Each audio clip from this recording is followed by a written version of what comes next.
Barclays has the most challenging behavioral questions I have ever seen. So if you're preparing for an investment banking interview for Barclays, stick around to see how we answer the top 5 most challenging behavioral questions.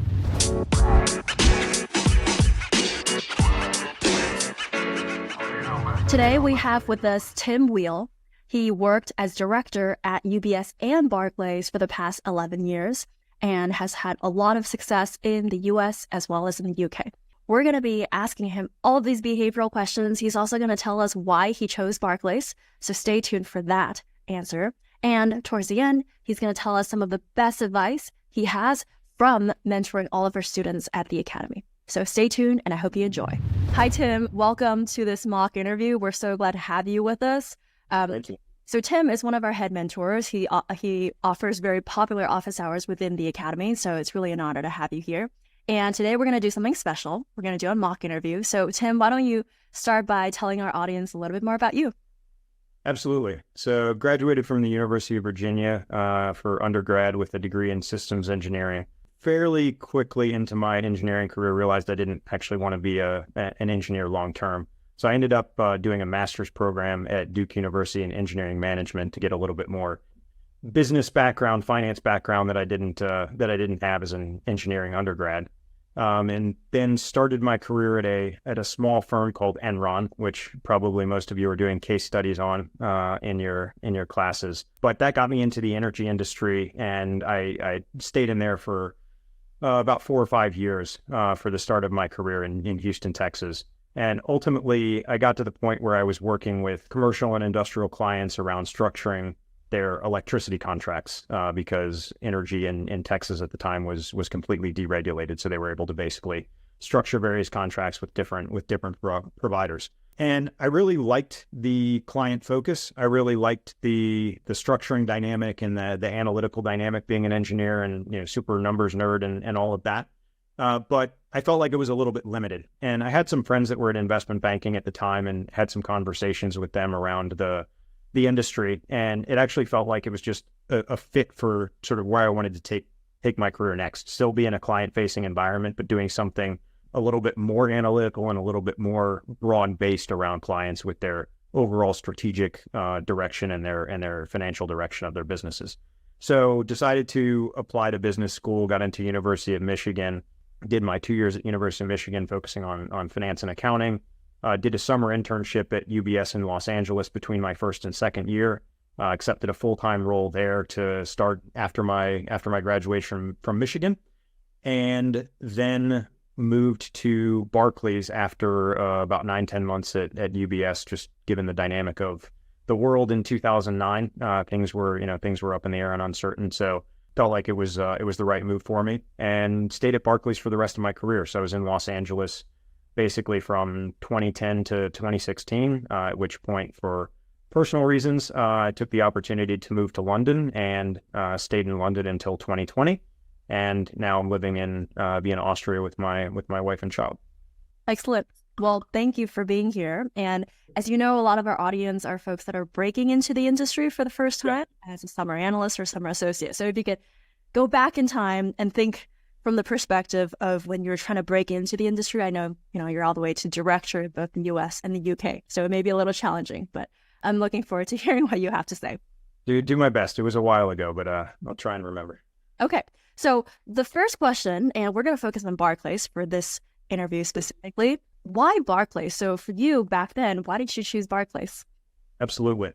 So from the conversations that I had as I was going through my networking and speaking with different bankers across all variety of banks, two things really came up that resonated with me. Were, as a junior banker, the important things that you want to consider are, where can you go that you're going to get a lot of deal flow and a lot of live transaction experience, because that's going to help you to learn. That's the most important thing that you're going to have to learn.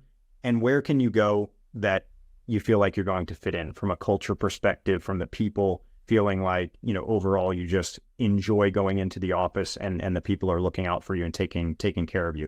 So those two items really resonated with me. And during my recruiting and during my networking, certainly Barclays is a global brand, well recognized. Obviously, a bulge bracket bank is certainly going to participate on lead transactions, both within the U.S. and Europe when you're thinking about cross-transactional deals. And so I felt like from that perspective, Barclays was a great match. Getting to work on deals, getting to work on large transactions, getting to work across a variety of geographies, across a variety of different teams. It fit the bill in terms of getting that transactional experience and getting that live deal experience. The more important part for me, or maybe the second important part for me, was the idea of the culture fit. And quite honestly, I can't say everybody because that would be a little bit of an exaggeration, but almost everybody that I met at Barclays was just very nice, very down to earth, very easy to talk to. And one of the things that they brought up, and I can tell you that I had this experience being there, but before I started, was this no jerk policy that everybody talked about. And certainly you always have folks that slip through the cracks, but it really resonated with me, and it really actually hit home when I was there that it was such an open door policy that I could, started as an associate. I could walk into a VP's office just as easily as I could walk into an MD's office and ask a question and get some feedback. And I really felt like those people were taking interest in my career and giving me the opportunities that I needed to grow my knowledge base and grow my network across the bank. Yeah. And I just had a follow-up question to that, which is, I know you were in the US in mainly in Los Angeles, and then you moved over to the UK. So what were some of the cultural differences, if any, that you saw between the two places? Yeah, it's a great question. First, obviously, is the language, or maybe not the language, but the accent. And being an American and growing up in the U.S. for my entire life, it was a bit difficult to grasp some of the accents, but ultimately got there. But it's very much a very, very diverse base, because you're in the UK, certainly, but you have people from France, you have people from Spain, you have people from Germany, you have people from the Nordics. And so it's this incredible mix of folks who all have completely different experiences than you have, or than I had growing up, and getting to learn from those various experiences and how they approach problems and how they approach banking in general. So that was one. The other is, certainly the US is a much larger market from an investment banking perspective, but the US is insular. So I can do a deal in California, and I can do a deal in Idaho, and I can do a deal in Georgia, and it's all going to be the same rules and regulations because they're all US-based companies. Yes. Go to the UK, and if I do a IPO in Germany, or I do a take private in Germany, and then I do a take private in the UK, those are different countries and those have different rules. And so every single transaction that you're working on, you have to think about different dynamics. And you also have to think about the fact that this is in euros, this is in pounds, maybe this is in dollars, and there needs to be, an FX dynamic across things. So that was one of the things that actually I found extremely interesting, that you just don't really think about when you're sitting in the US, is that overall dynamic of some of the guidelines and some of the foreign exchange dynamics. Yeah, I think that would be really helpful for a lot of our students who are considering between different continents and different regions, because there is that, not only is there's a cultural dynamic, but like you said, there's a lot of the geopolitical dynamics involved as well. Yep. Excellent. Well, the next behavioral question, then Barclays is known for having very tricky behaviorals, is what would be the title of your autobiography? Yeah. So I give a bit of a cheesy answer here, but I would say finance and fitness. And personally, number one, fitness has been a large part of my life for a very long time. But more of the aspect is because finance, and specifically investment banking, is such an incredibly demanding career. And one of the things that you see, and was in banking for over a decade and spent a lot of time with a lot of people, is that sometimes you can find that bankers will sort of forego their health for the job, right? And whether that's sleep or food or exercise or those types of dynamics. And again, those can be very, very extremely successful bankers because they put so much into the role and so much into the opportunity. But then you see these same bankers and they're 35 years old and 40 years old and they're having these health problems. And looking back on it, had they put a little bit more focus on, again, the fitness dynamic or the health dynamic, then they would potentially be in just a better position in their life at that point in time. So I guess, more so for me as a suggestion for junior bankers is don't allow that spot to slip. Again, of course, you have to put in the time and you have to put in the effort, but taking time for yourself outside of the role when you can is extremely important, both from a physical health perspective and from a mental health perspective. Yeah, it shows too. I mean, I think you're one of the few people that I know that have sustained your career in investment banking for as long, because most people, they jump ship after a year or two just because it's sustainable. And by adopting the philosophy that you described, I think you're able to reach a lot higher grounds than someone who did not take care of themselves.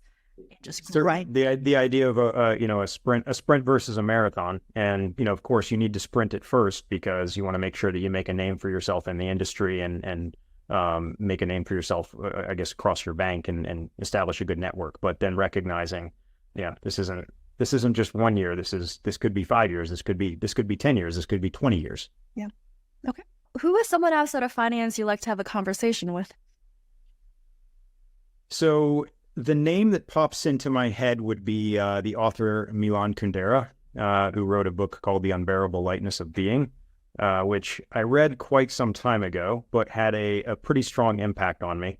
And it's probably a little bit strange coming from me as an engineer and as somebody in finance to be reading a book that's more about philosophy and enlightenment and all that kind of good stuff. But it's sort of the nature of the fact that reading that type of stuff gets me out of the idea of my normal day to day and my normal life. And so going through that and thinking about things from, the main character and the philosophical aspect of how he approached the world was just extremely interesting to me. And it would just be incredibly interesting to me to sit down with an author of that book as somebody that I would almost view as sort of the complete opposite of me, sitting 180 degrees from the way that I think about things and problem solve and think about the world, and just get an understanding of how does he approach things and how did this idea come for a book like that.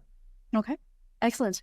All right, and our next question is, explain your favorite economic concept as if I know nothing about it.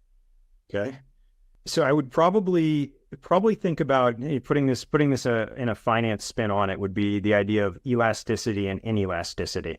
And I always remember a teacher that told me how to remember these. Is inelastic looks like an I, and elastic looks like an E, so you can remember which one's which. But the idea of inelasticity is that you have a tremendous amount of pricing power on a product. So if I increase the price of my product substantially, I'm not going to lose a lot of sales. And vice versa, if I decrease the price of my product substantially, I'm not going to gain a lot of sales. So that puts me in an inelastic position in which basically people need my product or people want my product. You can think of something like an iPhone, right? Nobody needs an iPhone, but people love Apple. It's a very inelastic demand curve for that. And why do I like the concept? Because when you're thinking about buying businesses or thinking about working with businesses, any business that's in a position in which they've got a strong inelastic demand curve is a great business. Okay. Thanks. Usually a great business. All right. Well, talking about businesses, I know we're talking about this before our recording. You're in the position of being able to acquire several businesses. So what is the worst business you've ever seen? That's a good question. So I'm not gonna name any names here because I don't want to embarrass anybody. But talk about a business, and actually it ended up selling and doing quite successful, and still hurts me a little bit from just a finance background. But there's a consumer retail product, food product, food and beverage product, and they were basically in a position in which every single product they sold, they lost money on. And I'm not talking about net income. I'm talking about gross margin, because they had to basically promote their product so much to get it on the shelves to get people to buy it, that every single product that they sold, they were actually losing money on. The company would have been better off just shutting down because they were basically burning cash every single time they created a single piece of product. And from a, again, from a finance standpoint, and I was in banking at the time when I learned about this business, it was so painful to me that the business existed and that it actually sold. It sold to a larger player for, in the hundreds of millions, if I remember correctly. So they obviously did successful. They were able to create enough demand for their product and sustain the sales for long enough that, some white knight came in and purchased the product. But I still think back on that about how, incredibly just financially poor decisions were made around that business, and it still overall succeeded. Wow. Better off closing down than business. Exactly. And they sold to a strategic? Sold to a strategic, yeah. Yep. I guess, were they a startup? That's the only... Yeah, it was a startup. It was a brand, entirely new product. It was within a well-established space, but it was basically something that, something that they felt like people wanted, kind of a healthier alternative option of what was out there. Yeah. And yeah, just ended up kind of getting into enough people's hands that somebody came in and took it. I can understand that you come from a debt background, and so that must be especially painful. Exactly. Our life is around, just cash flows, right? And there's zero cash flows there. Okay. All right. This is the last question. It's a little bit of a brain teaser, if you will. Okay. So I have 2 marbles. Yep. And want to know which one breaks most easily by throwing it out a window. Okay. The most efficient way to do this. Okay. So I don't love brain teasers, but let me think about this one here. So arguably, I guess my initial, coy tongue-in-cheek response would be, well, just throw it out the window and see which one breaks. The thing though, based on the way that you asked the question and just maybe some advice for folks that are going through this process, is I would probably ask back to the interviewer, are there some more details around that? Because certainly just asking about it's which one's more breakable, throwing it out a window, well, I guess simplistically, we would just kind of throw it out the window and see which one breaks. So are there any rules, or are there any guidelines that we have to think about in terms of, what's available to us, what's capable, anything special about the marbles, any certain number of times that we're allowed to drop them? I guess if the response back was no, the question is the question. I'd probably say, well, I would start low, maybe go to a first floor window and drop the marbles out and see if either of them break. Then I would move up to the second story window and drop the marbles out and see if anyone breaks. And then I would move up and just keep doing that effectively until one of them breaks. And hopefully we have a high enough building that we would figure out which one breaks by the time we got to the top. And, maybe just some general feedback on, the idea of brain teasers, because I also remember we did used to ask these, at least when it was in the UK. These were fairly popular. From my perspective, what the bankers are trying to get to ultimately is just your general thought process around how would you approach it. Is there a right answer to this question? I don't know. I'm sure that we can ask ChatGPT these days and it'll tell us. And I remember one, just since this may be helpful, is how many light bulbs are there in New York City is one that we had to ask. And again, I have no idea what the answer is either, right? But the idea of thinking through it of, okay, well, where are there light bulbs? Well, there's light bulbs in houses, there's light bulbs in office buildings, there's light bulbs in cars, there's light bulbs in street lamps, all of that. Well, now we need to think, what's the population of New York City? How many stories of office buildings do we have? How many cars could potentially, come in and out of New York City? So for me, again, I can't speak to every single interviewer, but for me, it's the idea of, can you logically reason through it, as opposed to, did you get the right or did you get the wrong answer? But do you just have a logical, rational thought process in terms of how you're going about this? And if you're completely lost, again, just say, this is how I would start. This is how I would start thinking about it. This is how I would approach the problem, and just take it as far as you can.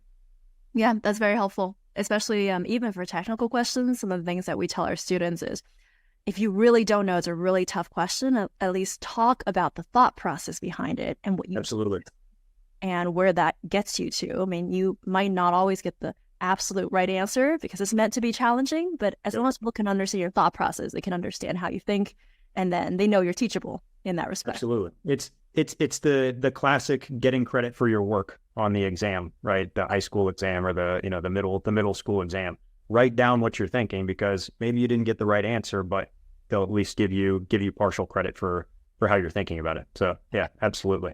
Yeah, well, excellent. That is really the end of the mock interview, so thank you. Excellent. I just want to leave it with, is there anything else from your office hours or talking to students, any advice or wisdom that you can impart on our viewers?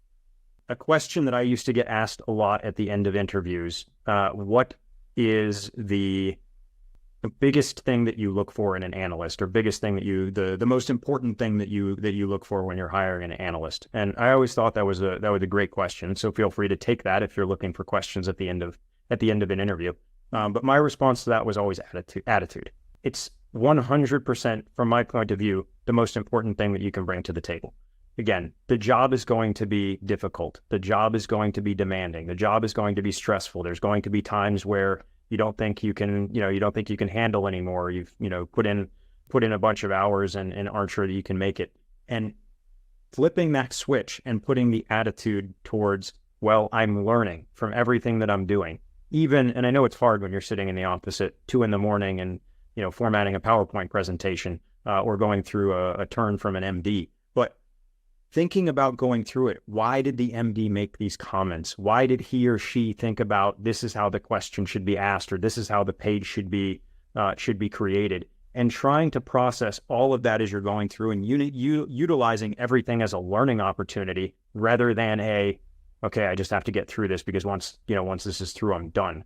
And that all goes with the attitude. And I found, time and time again, the analysts with the best attitude usually end up being the best analysts. Excellent. Well, that is sound advice. Thank you so much, Tim.